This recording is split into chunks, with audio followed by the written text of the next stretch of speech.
Kingmakers IAS Academy for UPSC and TNPSC admissions. Call 9444227273.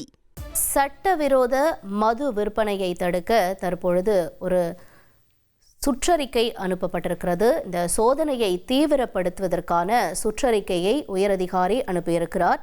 விவரங்களோடு செய்தியாளர் சாலமனும் இணைந்திருக்கிறார்.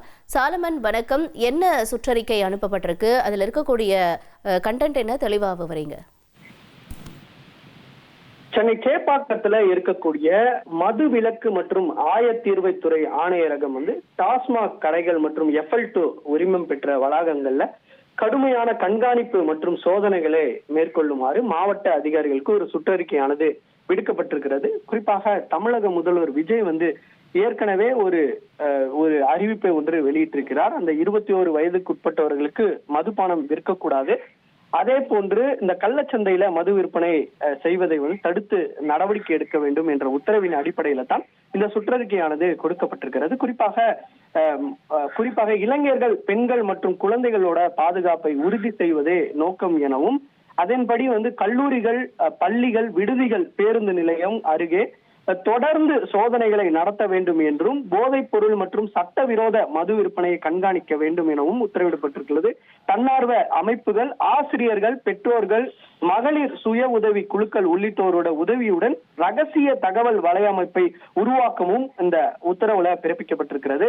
கள்ளச்சாராயம் தயாரிப்பு, கடத்தல் மற்றும் போதைப் பொருள் சேமிப்பு தொடர்பாக கடுமையான நடவடிக்கை எடுக்க வேண்டும் எனவும், காவல்துறை, போதைப் பொருள் தடுப்பு பிரிவு, ரயில்வே போலீஸ் உள்ளிட்ட துறைகளுடன் ஒருங்கிணைந்து செயல்பட வேண்டும் எனவும் தெரிவிக்கப்பட்டிருக்கிறது. டாஸ்மாக் கடைகள் மற்றும் FL2 கிளப்புகள்ல திடீர் ஆய்வுகளை மேற்கொள்ள வேண்டும் எனவும், இந்த நிர்ணயிக்கப்பட்ட நேரத்திற்குள் மட்டுமே கடைகள் செயல்பட வேண்டும் எனவும் அந்த சுற்றறிக்கையில வலியுறுத்தப்பட்டிருக்கிறது. அதே போன்று 21 வயதுக்குட்பட்டவர்களுக்கு மதுபானம் விற்பனை செய்யக்கூடாது எனவும், அந்த MRP-யை மீறி விற்பனை செய்தால் சட்டவிரோத பார்கள் மற்றும் பெட்டி கடைகள் மீது அந்த கடும் நடவடிக்கை மேற்கொள்ள வேண்டும் எனவும் இந்த உத்தரவு பிறப்பிக்கப்பட்டிருக்கிறது. தொடர்ச்சியாக இந்த மது விற்பனையை தடுப்பதற்காக மதுவிலக்கு மற்றும் ஆயத்தீர்வைத்துறை ஆணையர் கார்த்திகா அவர்கள் தொடர்ந்து எச்சரிக்கையை விடுக்கப்பட்டிருக்கிறார். இந்த நடவடிக்கையை யாரும் அதிகாரிகள் பின்பற்றப்படவில்லை என்றால் அவர்கள் மீது சட்டம் ஒழுங்கு கடும் நடவடிக்கை மேற்கொள்ளப்படும் எனவும் தெரிவிக்கப்பட்டிருக்கிறது.